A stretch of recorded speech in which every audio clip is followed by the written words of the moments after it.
നിങ്ങളെ career start ചെയ്യുന്നത് ഇപ്പോഴാണ്, അല്ലാണ്ട് നിങ്ങൾ ഡിഗ്രി PG കഴിഞ്ഞിട്ട് അവിടെ നിന്നല്ല ആലോചിക്കേണ്ടത്. ഷാഹി സാറിൻ്റെ സെഷനിൽ പറഞ്ഞു നമ്മൾ ഒരു ഗൂഗിൾ മാപ്പിൽ സോഴ്സും ഡെസ്റ്റിനേഷനും കൊടുക്കണം അല്ലേ. എന്നിട്ട് നമ്മൾ ശരിക്കും റിവേഴ്സ് എഞ്ചിനീയറിംഗ് ആണ് ചെയ്യേണ്ടത്. ഡെസ്റ്റിനേഷൻ ഇങ്ങോട്ടാണ് വരേണ്ടത്.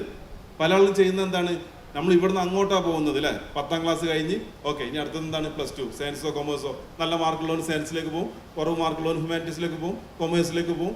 +2 കഴിഞ്ഞിട്ട് അടുത്ത ഡെസ്റ്റിനേഷൻ, അടുത്ത റൂട്ട് കണ്ടെത്തും. നമ്മൾ ഓരോ ജംഗ്ഷനിൽ എത്തുമ്പോഴാണ് തീരുമാനിക്കുന്നത് അടുത്ത് എങ്ങോട്ട് പോകണം എന്നുള്ളത്.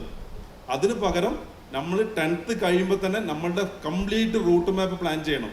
എനിക്ക് എവിടെ എത്തണം, ആ ഡെസ്റ്റിനേഷനിലേക്ക് എത്താൻ വേണ്ടി ഞാൻ ഏത് റൂട്ടിലൂടെ പോകണം, ഏതെല്ലാം ജംഗ്ഷനിൽ ഞാൻ ഡീവിയേറ്റ് ചെയ്യണം അല്ലേ.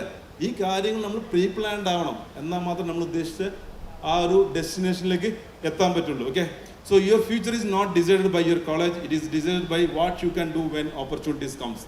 ഞാൻ പിന്നെയും പറയുന്ന പോയിന്റ് അതാണ്, നിങ്ങൾ IIT എത്തിക്കോട്ടെ, IIM എത്തിക്കോട്ടെ, വേറെവർ, നിങ്ങളുടെ ഫ്യൂച്ചർ തീരുമാനിക്കാൻ പോകുന്നത് നിങ്ങൾ മാത്രമായിരിക്കും, നിങ്ങൾ അക്വയർ ചെയ്യുന്ന സ്കില്ലായിരിക്കും.